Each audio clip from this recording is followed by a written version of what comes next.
Let there be light.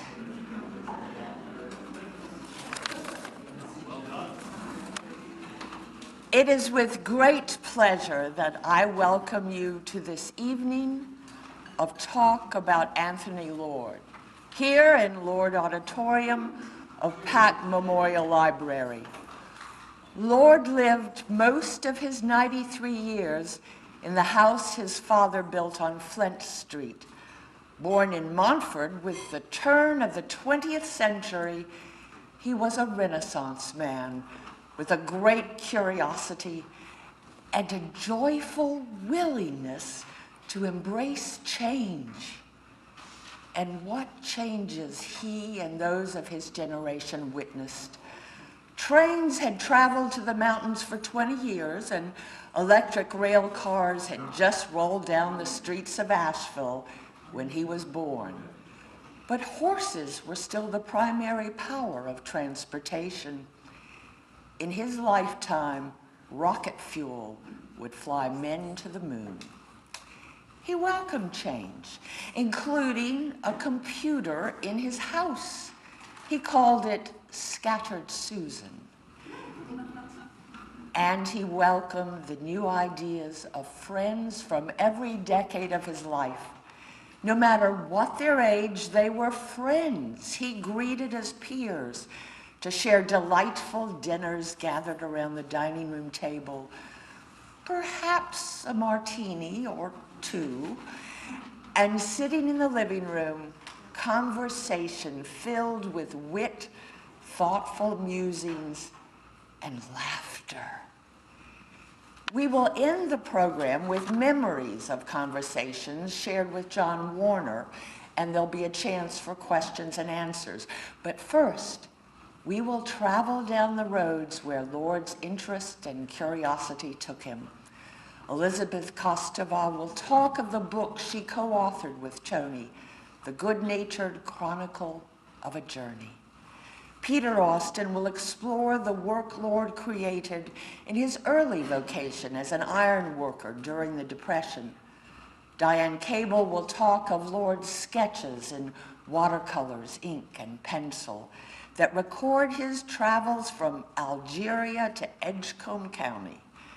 Terry Davis will continue with views of his journey captured in photographs, and John Rogers will discuss Anthony Lord as architect. It's interesting to note that Lord did not consider the homes, the churches, or libraries he created, his travels or his art, photography, or ironwork as his real accomplishments. Those, he said, were the growth of this library, trees in the downtown, and the creation of the Arts Journal. For these efforts, he was a warrior. Imagine our Renaissance man, dressed for battle, peaked tweed, short brim fedora, dark glasses, wool cardigan, light blue shirt, striped tie, and walking stick. Let's talk about Old Lord.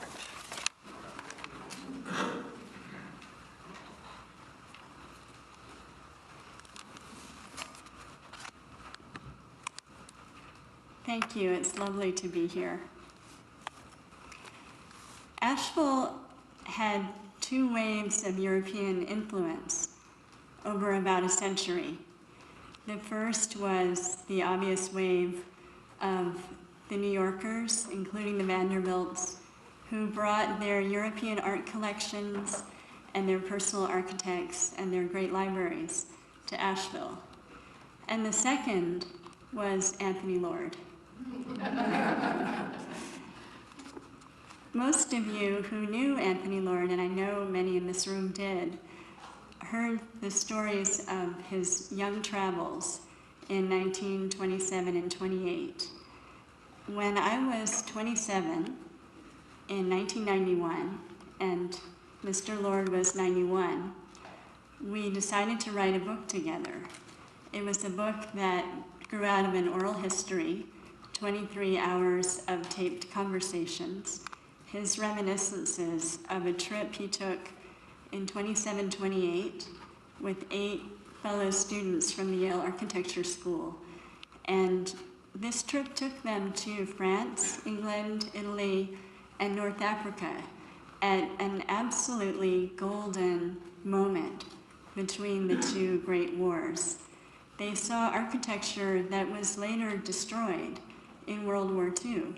And a lot of what we think of now, of course, as the great European cities are restorations of the originals Lord and his friends saw and sketched and painted and photographed.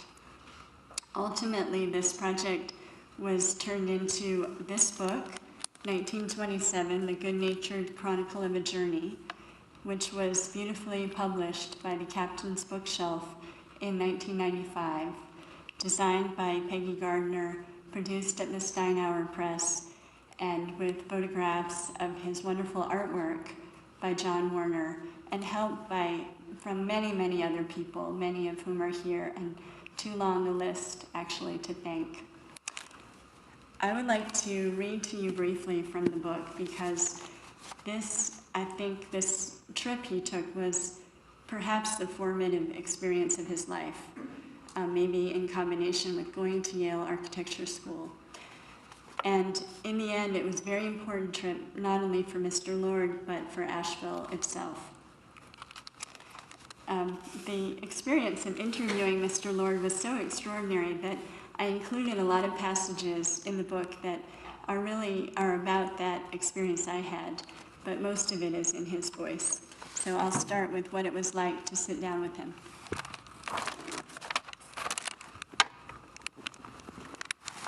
I've known Anthony Lord for as long as I can remember, and I've been wanting for years to interview him, to put his wonderful voice and stories on tape.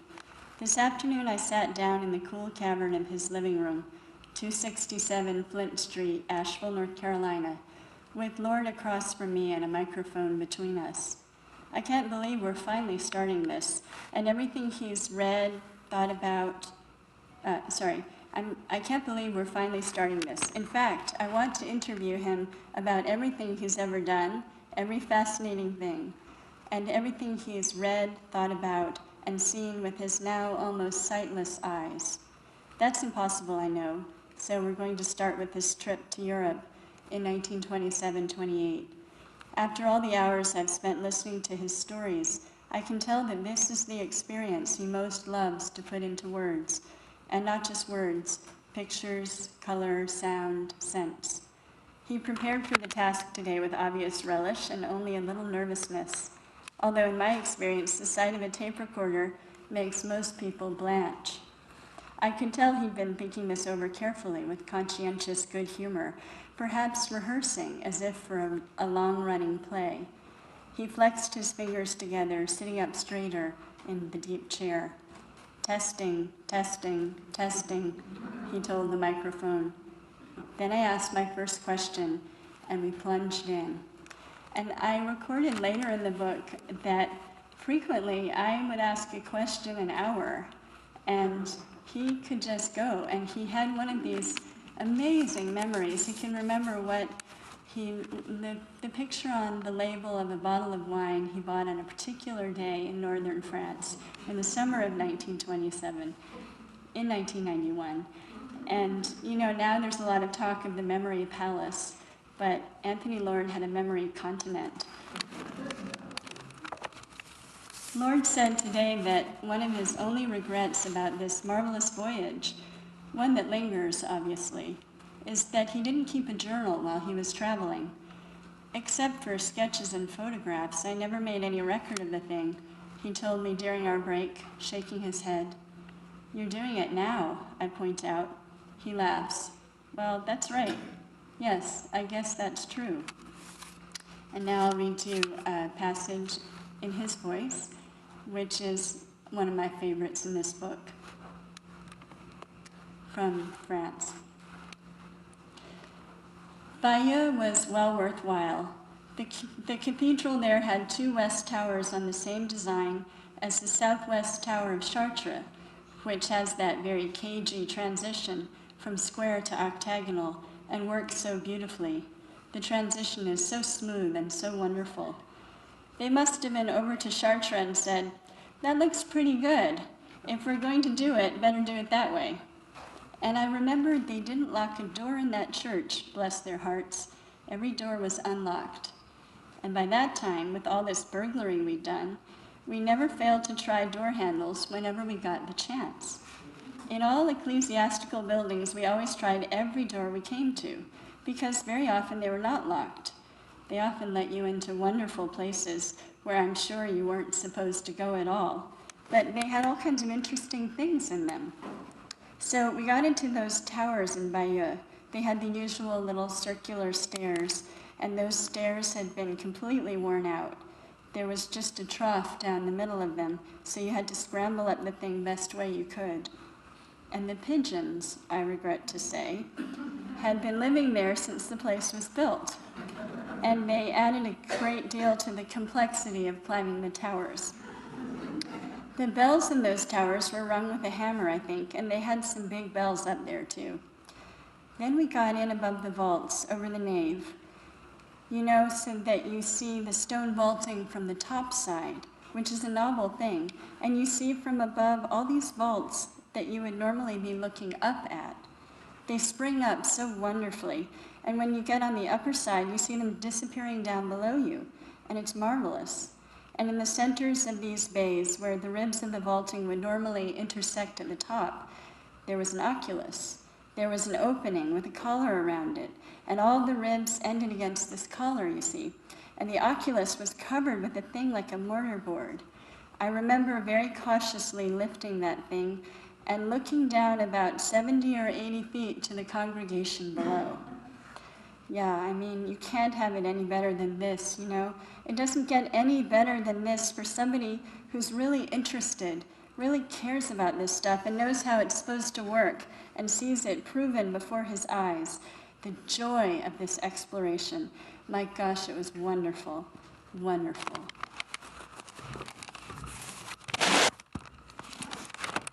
And after this trip, which lasted a year and took them even to North Africa, and during which he painted beautiful watercolors, and you'll hear a lot about them later.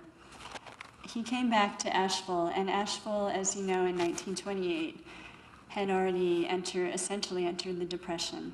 It was kind of a rude awakening. But he brought with him from this trip much that he gave to downtown over the decades later on.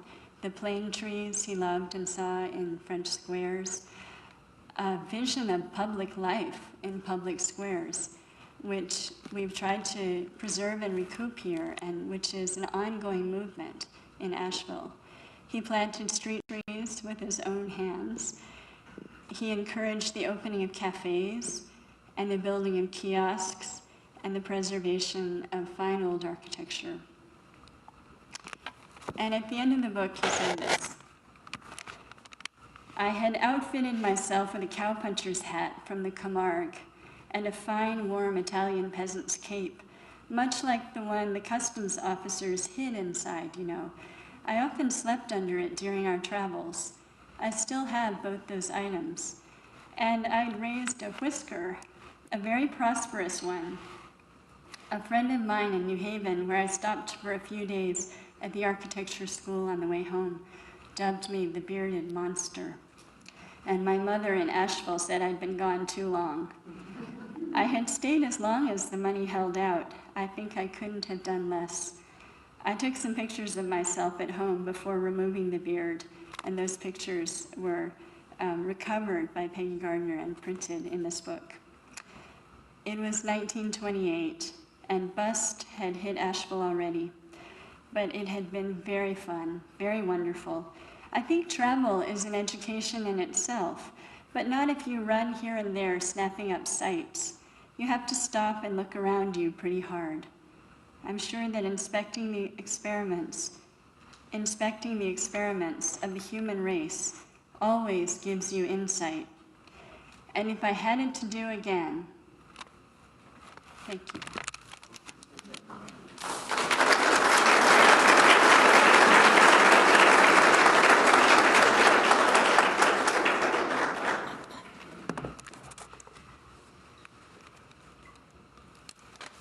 Lord died in 1993, and at that time people,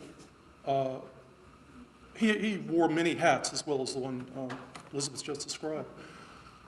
He was known for his architecture, his skill at watercolors and at photography. He was known for his decades of support of the library, serving as the chairman of the library board for many, many years, and for getting this building. He primarily is responsible for getting this building built. He was known as a supporter of Yale since he was an alum there. But people had little known or mostly forgotten that he was also a blacksmith. During the Depression, from 1929 to 37, he ran a blacksmith shop, and he also was competent as a blacksmith himself. He did not just direct others. The knowledge of this sort of came about, well, he never made a secret of it, it's just he didn't talk much about it. I spent many days with him, sometimes moving things around in his shop and garage.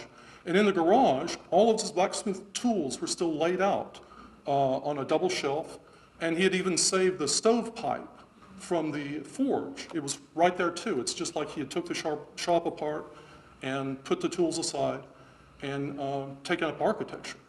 And it was in that, the shop that he later attached a house to that he did his blacksmithing work. Well, after his death, Myron Gager was responsible for disposing of many of the papers there, and he asked if anyone wanted the records from Lord's blacksmith business. And since I'm an accumulator, I said, I want them. I had no use for them, but I collect stuff. Bob Brunk, at some point, had decided to write a book and asked me to write on Raphael Guastavino for his first volume, which I did. And he gave a tremendous party when that book came out. And driving back from, and he also announced he was doing another volume and start thinking of things to write about. Well, it was such a great party that I went, well, I've got to go to the next party too, so I'm going to write about Lord's ironwork. So I started going through the letters that were there and the blueprints and piecing together from that the story of his business. And it was quite fascinating. But there was still kind of a gap. There's not much of his ironwork in Asheville. There's a lot at Yale, however. And I was in New York City attending a conference on Guastavino and had about one day, so I went from New York City to Yale, simply knowing the names of the colleges where his work was found, and simply started walking around looking for Lord ironwork. And it was really a very exciting day because I did find some, and I was able to recognize the maker's mark, the mark of his stamp on ironwork in several of the colleges. And I was able to get photographs from that, and which unfortunately I cannot find now, so I can't show you the slides. But I have a book to push also, like Elizabeth. This is Brunk's second book, and I wrote an article in here on Lord's ironwork.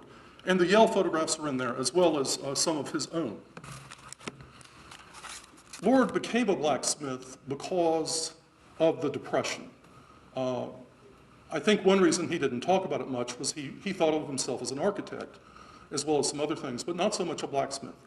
It was a commercial need. There was very little architectural work done, especially in Asheville after the crash. But there was some in the nation. The big universities and the churches, places that had either endowments or patrons that would pay for projects, were doing some building. And Neo-Gothic on the universities was very popular then, so architectural ironwork fit right in with that. Had he needed work after World War II, this probably would not have worked. He would have had to have come up with some other design. But he was able to produce architectural ironwork for 3 big projects, Yale University, the National Cathedral in Washington, D.C., and All Saints Episcopal in Worcester, Mass. He also did some mending of tools. He did not do very much craft work, hardly any at all, as some blacksmiths have done. He did tell me about mending the axle off a Model T once by lifting it up and putting it right in the forge. And it was a good business to get into for someone without a lot of money, because all you needed you needed coal, you needed iron, you needed to be able to design something, and then you needed men with hammers to pound on it. And he was paying a blacksmith then, Daniel Boone, for instance, $1.08 an hour. He was particularly fortunate in the fact that James Gamble Rogers was the chief architect for Yale at this time. Rogers preferred to have Yale graduates working on architecture on Yale campus, and I'm sure he was fine having a Yale graduate as a blacksmith there also. Lord also had an engineering degree from Georgia Tech, so he brought a number of skills together there. He had an early interest in iron as a teenager. The first thing he made was a knife, which he showed me. And then he spent a summer when he was 17 in a lumber camp in Watauga County, which must have been educational in many ways for Mr. Lord, when you think about how well his manners were. But he had no interest beyond simply as an amateur until the need came to make a living. He did employ Daniel Boone of Burnsville, who's said to be a direct descendant, in his shop, and other of Boone's brothers as well. He competed with perhaps the best-known blacksmith in the 20th century. It was Samuel Yellen. He competed on all of those projects I mentioned. Yellen was competing against him, often underbidding him, sometimes at a loss, to keep his shop going and to keep his men at work. So it was I'm sure, very difficult for Lord. Yellen would get the making of a gate that probably cost thousands and thousands of dollars. There's a very fine one at Yale. And Lord would get to make the hinges and the door bolts and the hinge straps and relatively minor things, a few lanterns, but not the big work. If you're interested, the colleges at Yale where his work is found they are Jonathan Edwards College, Trumbull College, Branford and Saybrook, and Harkness Hall. Harkness was an heir of the Standard Oil, who James Gamble Rogers was designed for, and so this money went directly to Yale. Lord was able to promote his work as a photographer. First, as a sketcher, he could design the work. He would execute it, or had it executed. He would photograph it, and there are some little cards of photos that he would hand out with his business on the name and on the back. And he also wrote an excellent letter. He was a very, very good letter writer. He spent time over it, and often very humorous relations to the architects when he was seeking work or inquiring about work. So he brought a number of skills together to make that a success. In fact, it may be because of the diverse influences within him that he was able to make this a success. You may know that his parents were both old New Yorkers, but he grew up in the South. He was born here. As well as he went to Georgia Tech as an engineer and then Yale. And he had also studied the Art Students League in New York City after graduating from Georgia Tech. His tour of Europe, as Elizabeth said, had exposed him to, it was another education. And I think someone who worked in a lumber camp and then went to the Art Students League probably would be able to talk effectively to a number of different kinds of people. I think this was what enabled him to be a success as a blacksmith, and then, of course, very successful as an architect. He once told me he wished he had studied blacksmithing more, had more instruction in it. He was largely self-taught. I'm sure he was instructed in the lumber camp, but beyond that, largely self-taught. And at the time, Warren Wilson was reading Thoreau, and I instantly said, well, but Thoreau said, who will know more? A young man who has studied blacksmithing for a month, or a young man who has been blacksmithing for a month? And he liked that very much.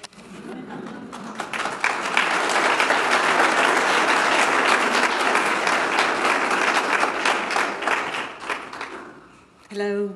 Thank you for coming this evening and being curious and honoring Tony Lord. I feel like it's completely unfair because the two previous speakers both had notes and they held up books they had done, and I have neither. Well, there are books that I've done. I'll give myself this little plug. If you Google my name, I have a collection of my sketchbooks, many of the drawings from Europe.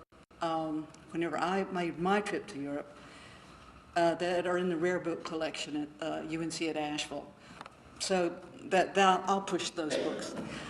One of the greatest gifts of my life was knowing Tony Lord, the friendship with Tony Lord. I met him in 1980. He, of course, was 80 years old. He was born in 1900. You could always tell Lordy's age. And I'll refer to him as Lordy because that was our nickname for him, our beloved sort of nickname for him. Thanks, you already got it up there. What I want to bring out tonight as Lordy and I and Myron Gager, who was a host to many of the meals that we had together, very simple meals that always included a very nice bottle of wine. And the conversation was wonderful. And I had real identity with Lord because we talked about this trip to Europe. My first trip to Europe was in 1976, and we both were comparing the influence and our feelings and the overwhelming aspect of this new, different world. You have to think about how old is America? And let's speak in terms of architecture. The architecture of America is, I have to refer to it as post and lintel, as right angle. And the truth of the matter is, there's no such thing in nature as a right angle. We get it from the Greeks. Those guys just set us up. I mean, look at your bodies. There's not a single right angle. And these chairs, bless them, they designed these chairs where you actually consider them rather than at a right angle. And I think one of the things of this young man that first sees these buildings that are over 500, 600, 1,000 years old is that they had almost abandoned the right angle themselves in that they were building on top of buildings. And in some of the places in Italy, some of the cities, some of the towns that are built, first of all, the first floor, then maybe an addition as the family grew, if this was a domicile, or a second floor or an addition to the side. It looks very organic because things are given.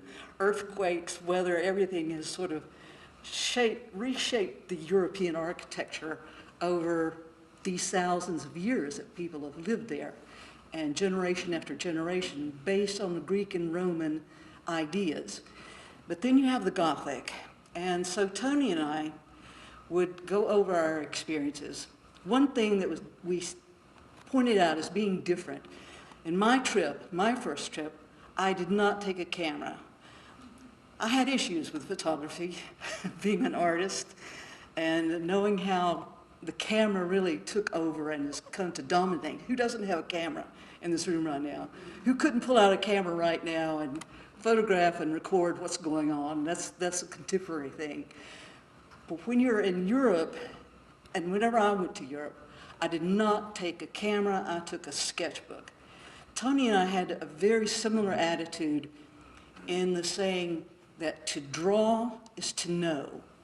To sit there and study something, really put it down on paper, either in a drawing or in a watercolor, such as he used. And we'll talk about the watercolors.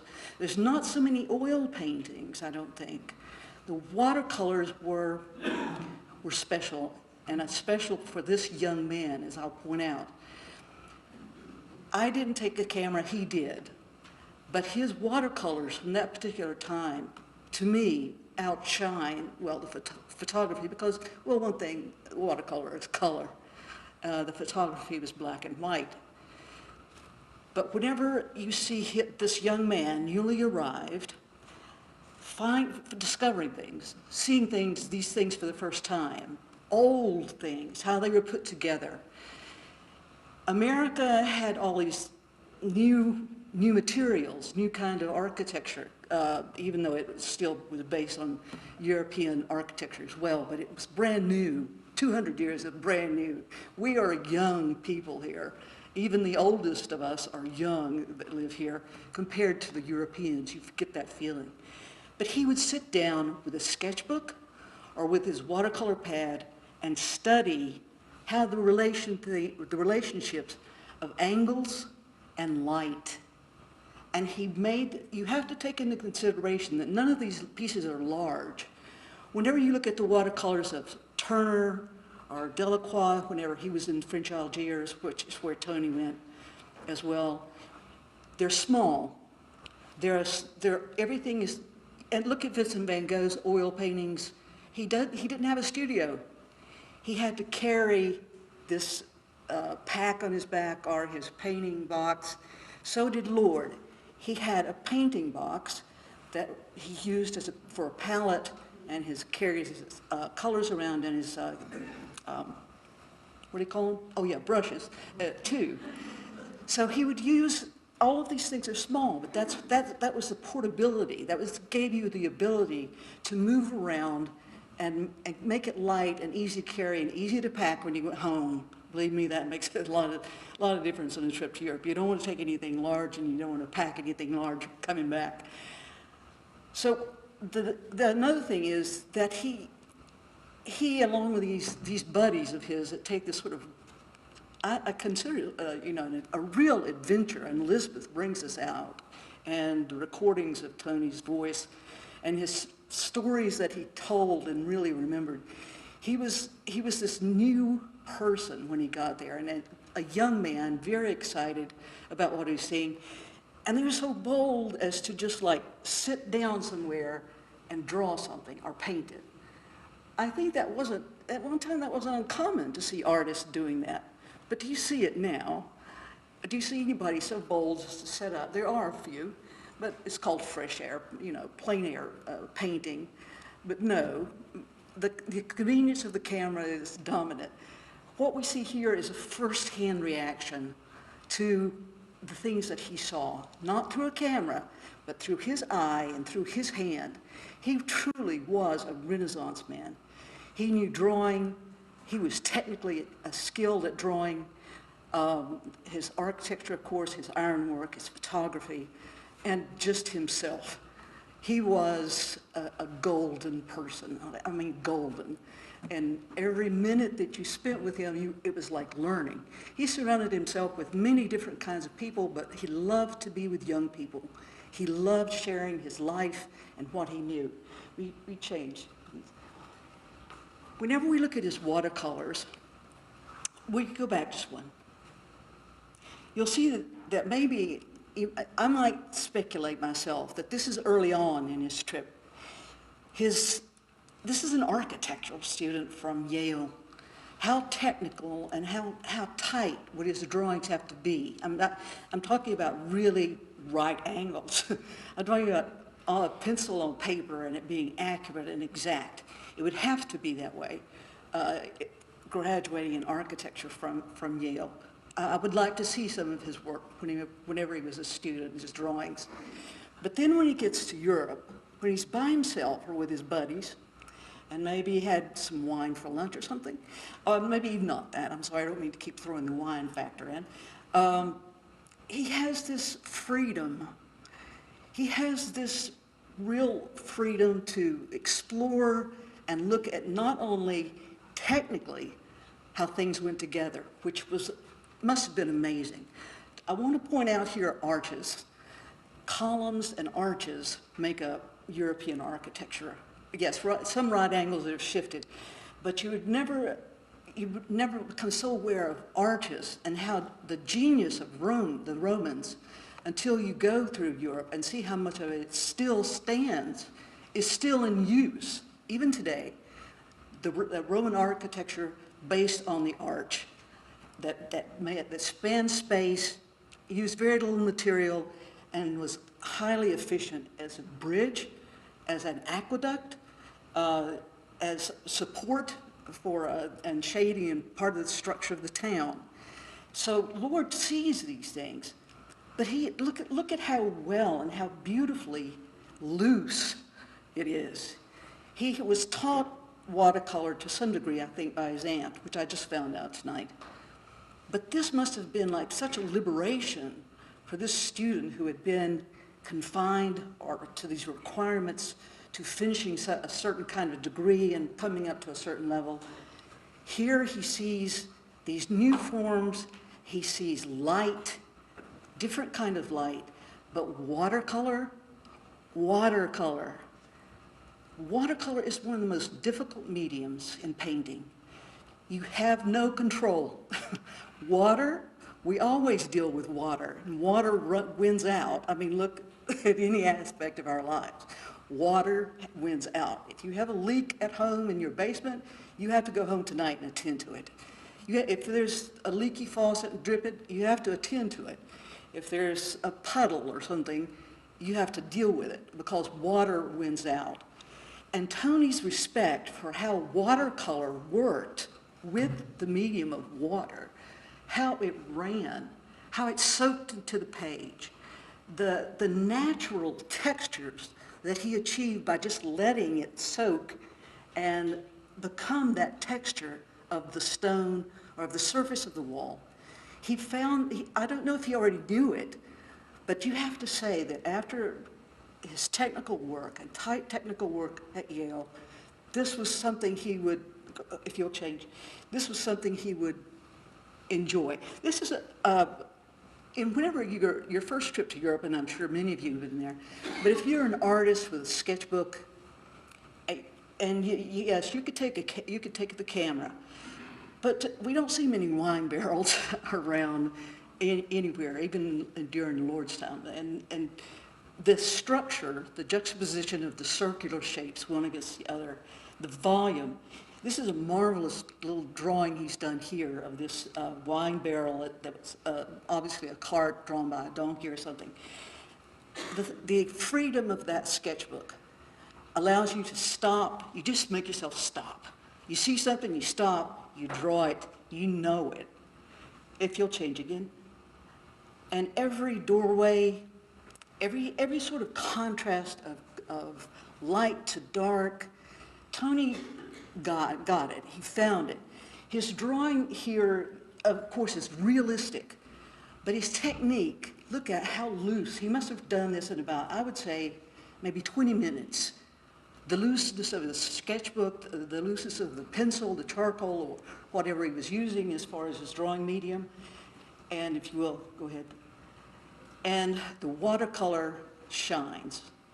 You see here that he's not, you can compare the drawings, the tight quality of the drawings, because that's what a pencil, you have to hold it, it's a point.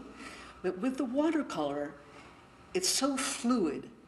He must, if you ever visited with Lord, he had this particular habit. If something had thrilled him, he made this sort of sound like, yip, yip, yip, like that. And one thing, whenever I shared my watercolors with him, and he said, keep it loose, yip, yip, yip, keep it loose.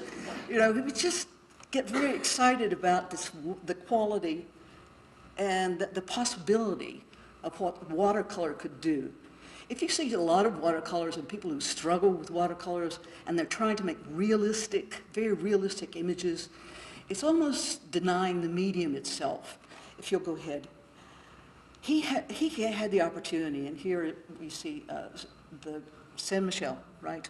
So, yes, I'm sorry, the whole title of this incredible church that's built out past the tide, that is only accessible at low tide, and sometimes not even then, is one of the great monuments of France. And can you imagine the first time he comes upon this and sees it? He sits down. Well, he sits down with that watercolor pad, and he wants this. He visited this place again later on, I think a couple of times in his life. It's one of his favorite places. But look at how it's almost an abstraction. The fluidity of the watercolor, the darks there become almost shapes unto themselves. This is, as a painter myself, I see not an architect here, I see a painter. This is why I agree very much with the Renaissance aspect of this particular person. If you'll go ahead. Another drawing, he goes in and visits this church, and of course he's got descriptions of the churches he visited, and verbal descriptions that he's talked about. But the drawings are the real experience of how he saw it. Drawings are special. There's something, somebody said, art doesn't lie. If it's bad art, it's bad art. I mean, you know, if it's beautiful stuff, it's beautiful, regardless of how you think or what art should be. But this, we have the opportunity of almost tonally speaking to us. That's what drawings do. They record a moment in time, an attitude, a love, and that was part of his summer. He went there also to, as any of us should, go to Gothic cathedrals. Modern architecture is so wonderful with its technical materials. What can be done with aluminum, steel, wood. I mean, the materials that we have for modern architecture have turned modern architecture into something no one has ever seen before. If you really look at some stuff, it's beyond belief. It's like from another world. But medieval times and people who knew about Gothic architecture, what was available? Stone. And they made it fly. They made it float. They built cathedrals from stone and glass, and the way it was put together. Here we have a scene from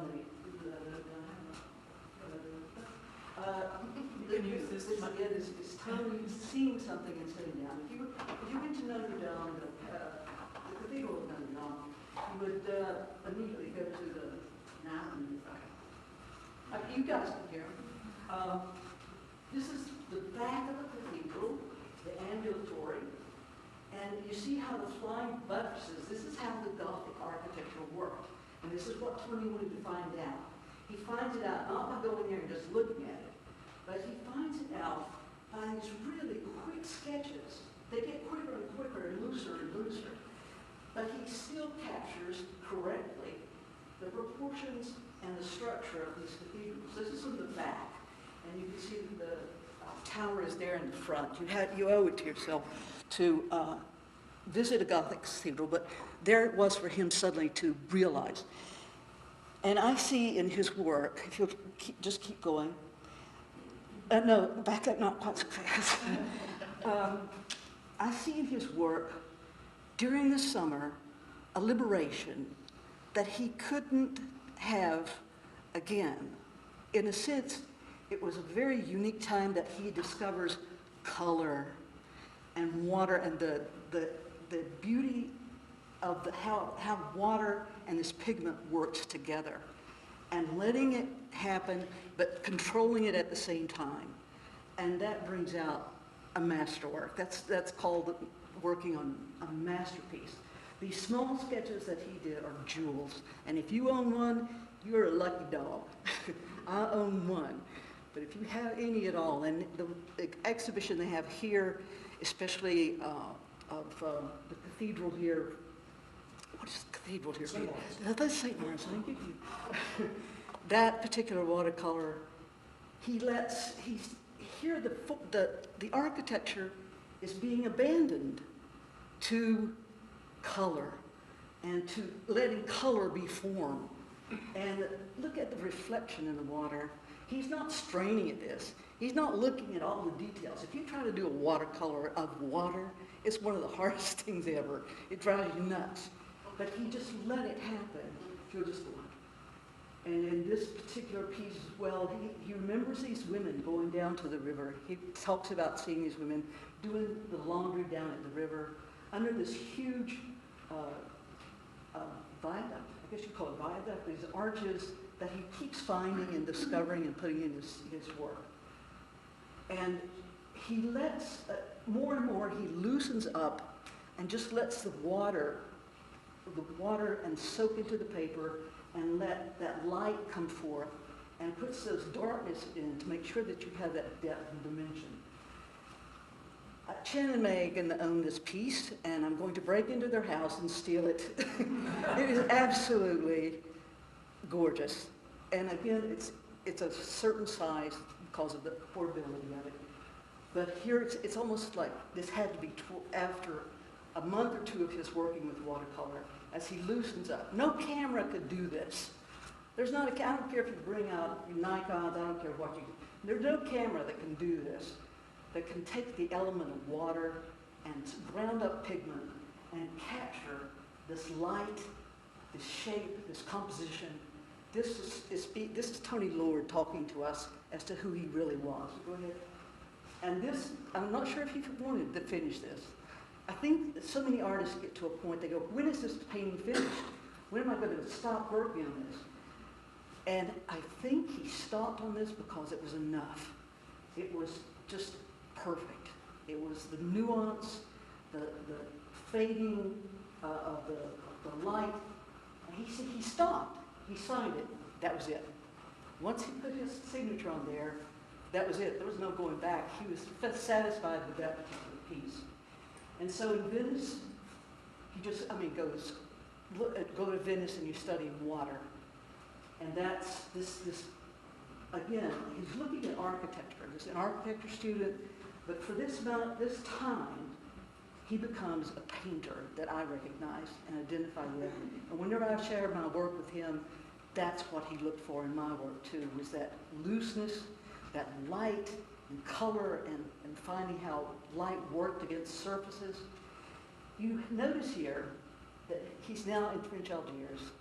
If you know anything about painting, the work of Delacroix changed. The beginning of Impressionism, some people say, began with Constable, but Delacroix's palette changed tremendously when he visited French Algiers. He saw color and light like he'd never seen before because it's very different. You're more to the south, it's more direct sunlight, it's just blinding. And he's given up the architecture almost. You have this huge form, but it's color. It's in this particular shape, but it's color. And he puts more people. Remember, in the others, we're not even seeing figures. We finally see the washerwomen. But here, the camel, and he makes note of the camel, and the people that are part of the environment are more included. You go on. One more. Same with this. We don't have, the architecture dissolves almost. There's a form there, but it becomes almost an abstraction. Look at this. I have here this kind of, and that's how the light works. That's an abstract expressionist painting right there. We have how the water drips and just soaks, and it's not a solid form. It gives way to light and to color. One of the great little things that happened to me in my life was Tony giving me the paint box that he took to Europe with me. He took watercolor and brushes, and he had kept it in the same, he had kept that paint box ever since. Let me just bring up this point. After all that liberation, I consider this the summer of liberation, he comes back to Asheville. He has to get a job. He goes to work for Dad. He becomes the architect again. And it's rare that we see him go back to watercolor. I think the St. Lawrence Church is a fantastic example. But look at what he has to do. The early drawings, he's back to the table, he's back to the right angles, he's back to the necessity of structure that works and is habitable, and he doesn't have that, that world of just sitting down and doing something spontaneously. He gave me that paint box with all the stuff that he had used. He hadn't used it since. And it was an incredible gift, and I did not know what to do with it. It was something you don't hide away. So I do things, assemblage pieces. I turned this into an assemblage in that I opened the paint box up. I glued everything down in its place as it was, as I found it. And I did a portrait, a small portrait of him, and put it in the top of the paint box. And up in the corner, you can see he's written his name, Tony. The corner that opens up and allows you to pull things in and out of the paint box. A great gift. And I turned it into something that everybody could see.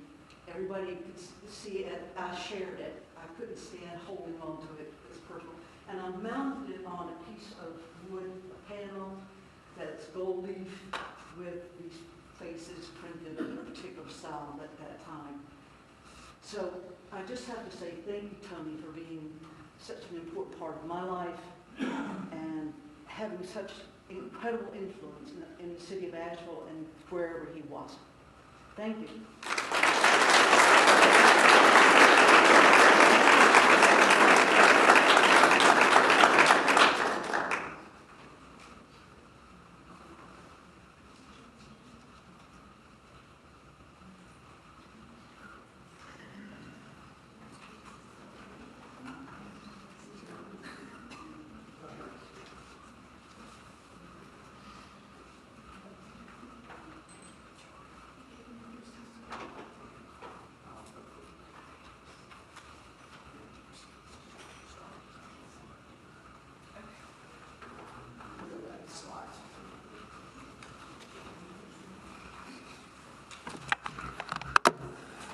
My name is Terry Davis, and I'm a photographer here in Asheville. And I'm one of those very lucky people that Diane mentioned that got to have dinner many times with Tony. And I'm really sorry that, go back one, please. Yes. One of those lucky people that got to spend a lot of time with Tony, and I've always been so inspired by him. And I'm really sorry that tonight 2 people can't be here. One is Peggy Gardner and the other is Myron Gager. And because of Myron, Myron introduced me to Tony. And Diane says, me too. And my wife Kathy and I were greatly influenced by Tony. And this picture is by Peggy Gardner. And this is in our bedroom. And I am so inspired every day when I see it with Tony's creativity, his drive, his enthusiasm, and his personality. He, as so many people have said, he's truly a Renaissance man.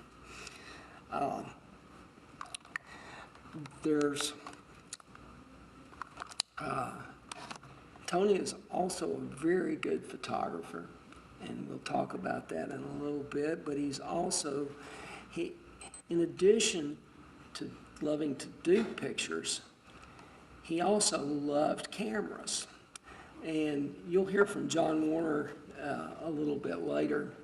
But after Tony's passing, John and I were getting together and talking a little bit about it. This is one of Tony's cameras. It's a classic Nikon F 35 millimeter. And John and I discovered that at one time, John and I are both professional photographers. Tony actually owned more cameras than the both of us put together. He didn't use all of them, but he loved the Nikon and he loved the Leicas. And at the time he was doing photography in France, that Elizabeth's book so wonderfully illustrates, photography was a lot different than we know it today. No such thing as a point and shoot. Every picture you had to have a light meter. Every picture the film was very slow at that point in time. And so you had to think about your pictures. And as Diane so wonderfully illustrated, Tony could see light. And being able to see light is what makes a good photographer. And Tony also loved other photographers, and he did a lot to help an early photographer in Asheville, George Massa, and he actually bought one of George Massa's cameras, and he gave it to my wife and I. It's a 8x10 field camera, and Tony had other large format cameras, and his collection was quite impressive. But in 1968, Tony was in Nice, France, and if you go to the next slide, and as was mentioned earlier, Tony was so passionate about trees, and these are his photographs, and as we'll see as we go through them, he captures cityscapes, but he also focuses on the trees. And again, there's so much interest in the play of light and shadows. And we go to the next slide. Again, another cityscape, and he was so influential here in Asheville. And look at the trees. Next slide. He also liked the idea of water, and again, captured more trees. And his composition, strong diagonal, very, very good photography. These slides are from 1968 and made on a film called Ektachrome, which regrettably does not have a real long longevity. And these are beginning to lose detail in the highlights. And so we're sorry for that, but you can capture the spirit here. Next slide. And again, how the street opens up into a park or a roadway surrounded by trees. And again, focusing on the architecture. Go on. And I thought this was really interesting, the way that he captured this little riffle here in this canal. And it's, again, very good composition. And another alley with trees. And so so many of his photographs from this era were when he was in different cities. He was capturing trees. There's another good photograph that I can't show you because we just really didn't have access to so many of his images. It's a wonderful image made in California of a really wonderful tree guard on a city sidewalk, made with iron again. Okay. This is one of his images from the book, and this was made in France, and this is a little French musician, and he also was able to capture spontaneity, and she's just playing there. She's actually in the process of stepping down, but again, it's shot on a diagonal. It's you're just really drawn to her, and you almost wonder what music she's playing. This is in England, looking from the top of the city gate down into Canterbury. And again, you can see the interesting lines that the roofs create and the architecture, and then the strong line of the boats in the little canal there. Next. Let's see. This is a market in Nîmes, and again, here are the arches that were shown so well in his watercolors.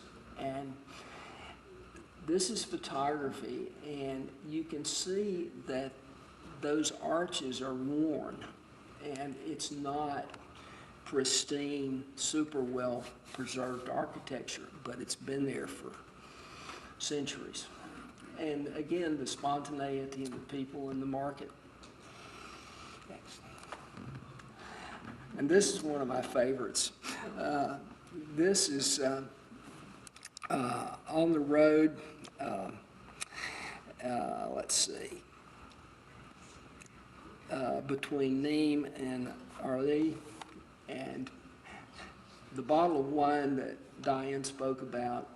And these are a group of his friends, and he took a picture, and in bright sunlight and black and white film, it's really hard to capture an image as well as he did with the equipment that he had back in those days. But you can see, and it captures more of a spirit and a feeling than the absolute crisp detail.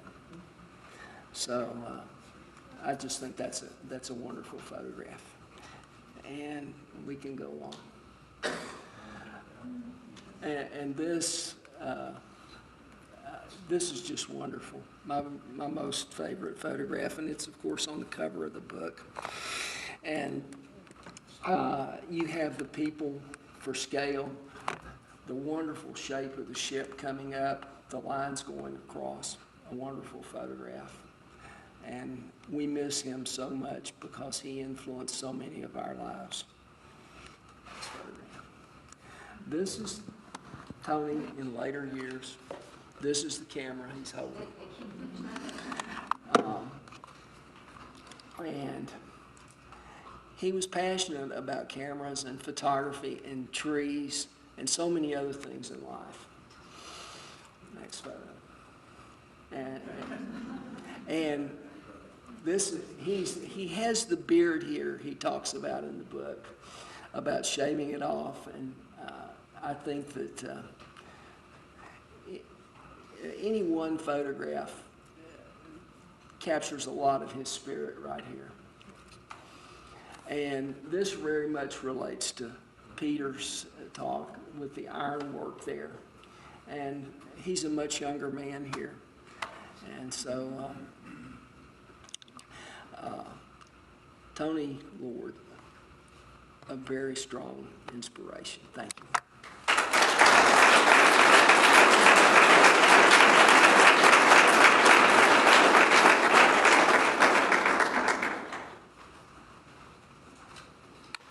This is a program about Tony Lord by folks who loved him.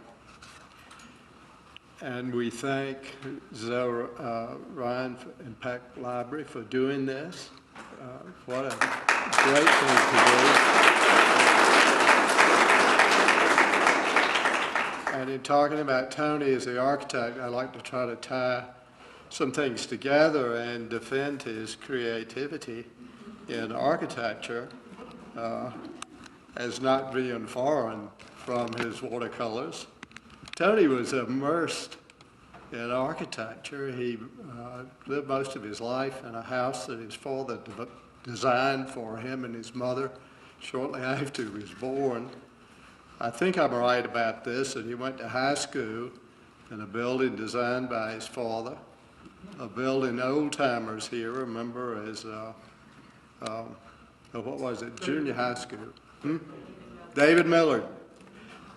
demolished to allow Charlotte Street to run into South Charlotte Street. He went to Georgia Tech to study mechanical engineering. Then he went to New York and tried art for a while, and then he went to Yale and graduated from Yale with Bachelor of Fine Arts in Architecture.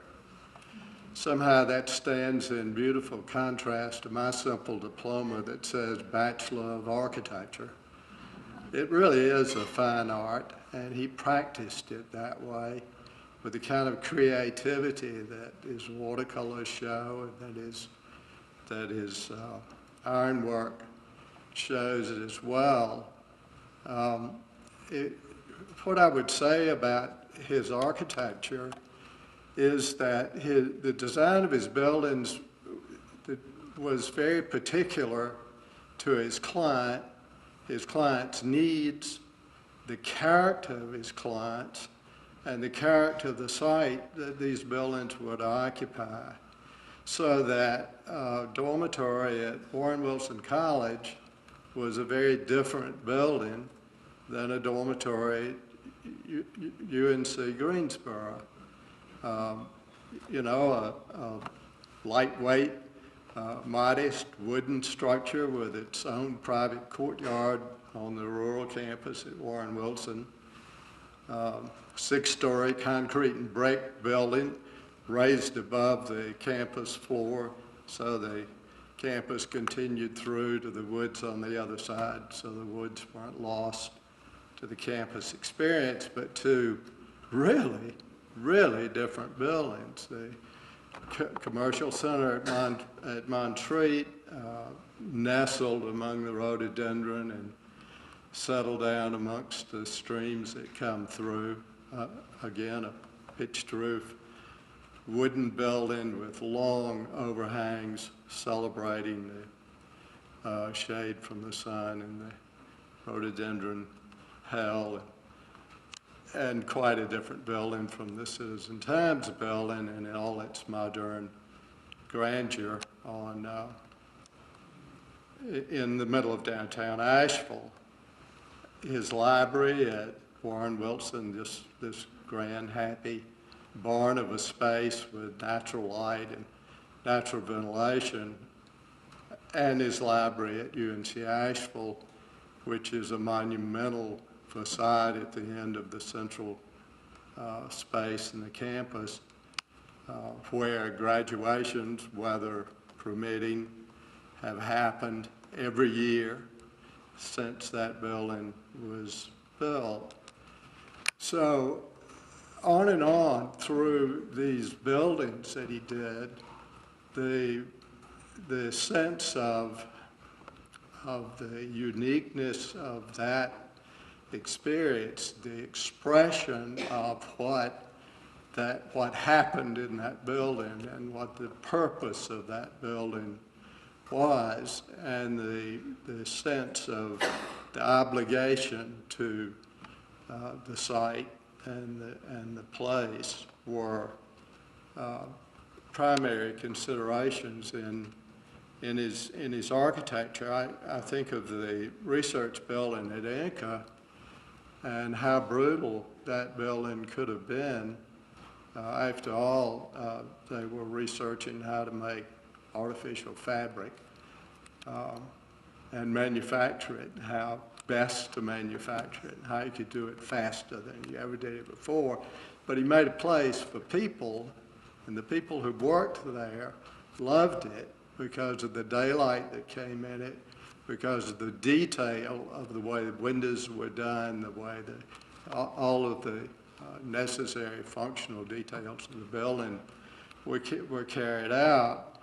So I brought this catalog from the exhibit that was done in 1984 at the Asheville Art Museum, which I found when I came up here yesterday to see the exhibit and was given a copy. I'm sure I've got one tucked away somewhere at home, and I found my own words at the introduction there, but what I wanted to read was a few sentences that Ed Ritz wrote at the also at the introduction to this catalog. Creativity, explored by practically everyone at some point, can take a variety of forms. For most of us, creativity as artistic pursuit is short-lived. Rarely do we have the courage to make it a way of life.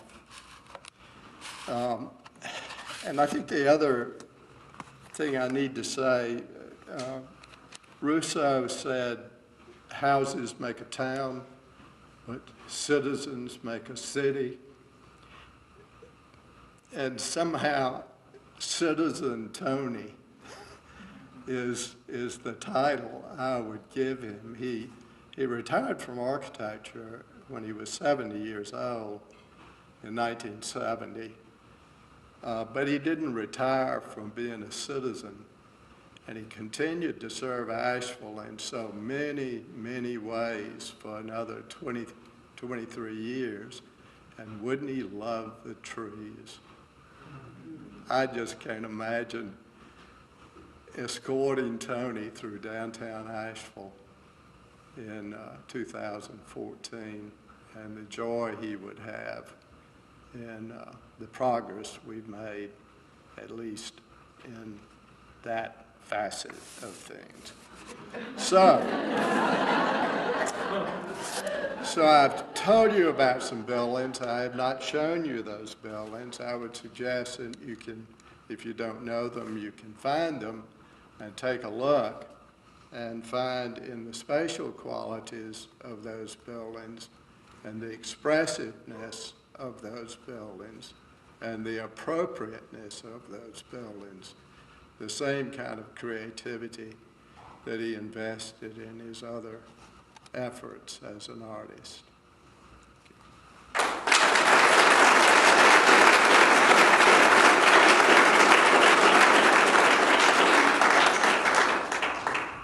Thank you to all these speakers, friends of Tony Lord. Now, as the lights are dimmed, let's imagine it's 1927. Tony's off across the Atlantic, and there's something new in Asheville. A radio station with the call letters WWNC, wonderful Western North Carolina, has begun broadcasts from the Vanderbilt Hotel. We hear the voice of John Warner telling stories of Tony Lord.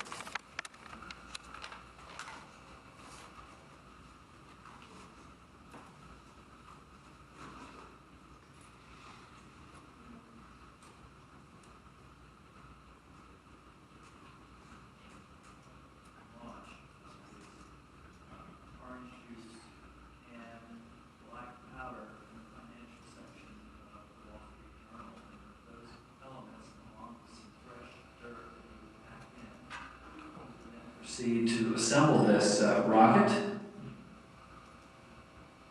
Excuse us. We're going to get it back at the beginning.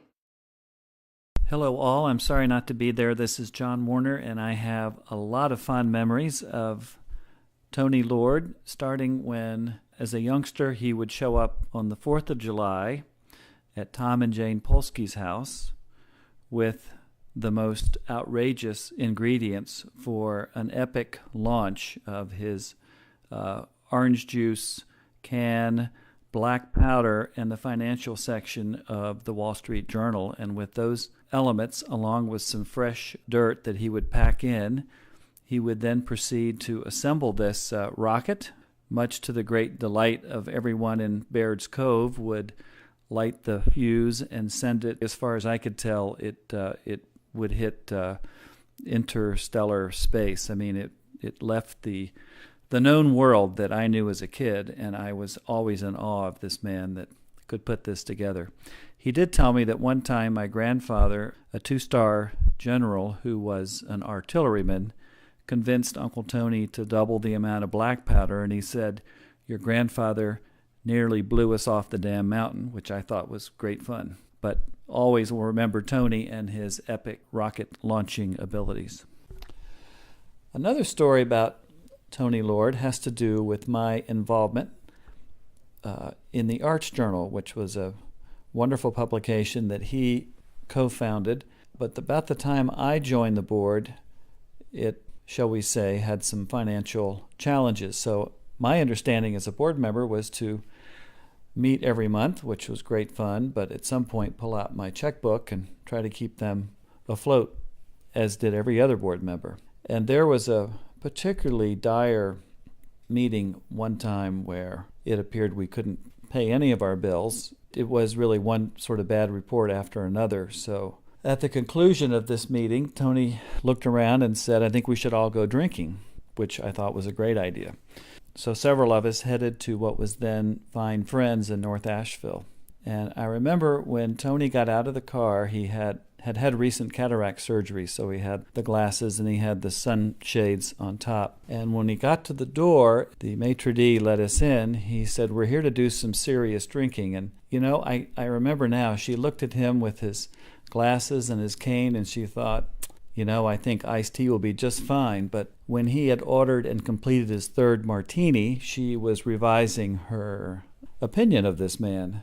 I will tell you that he was quoting Shakespeare flawlessly. It really was an elegant solution to a tough meeting, and the only way you knew that Tony was maybe having a martini or two was that now and then he would turn to us and growl, and it's one of my happiest memories.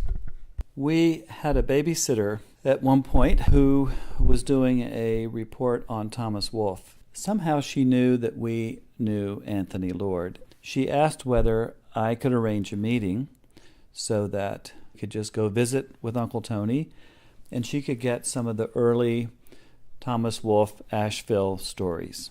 And of course, Lordy was always happy to advance the scholarly efforts of the young. So we went over the next day and I made introductions, and Regina explained that she had this project on Thomas Wolfe, and he said, well, I don't know that much, but I'm happy to help. When is this project due? And she said, tomorrow morning. Lordy responded with his epic laugh and then proceeded with this following story as an answer. How much of an effort are you going to make about this thing? I mean, is this something that you really want to dig into? Or is this something that has to be done by next Saturday? It's due on Tuesday. It's I mean, she's like, I went to Rotterdam one time and saw the line bond there, which is the most, I think, to this day is the best shopping center in the whole wide world. It's a perfectly wonderful place. And I went to see the planning department when I was there because I was so impressed with it. And I said, I'd like to know something about the planning. And this nice gal, this Dutch woman, of course all the Dutch speak better English than the Americans do. And she said, well, how long are you going to be here? I said, well, I'm going to be until tomorrow noon. And she burst into laughter. And she said, you Americans are all exactly alike. You come in, you want to stay 15 minutes to find out about everything. So there you are, lady. You'll have to hurry.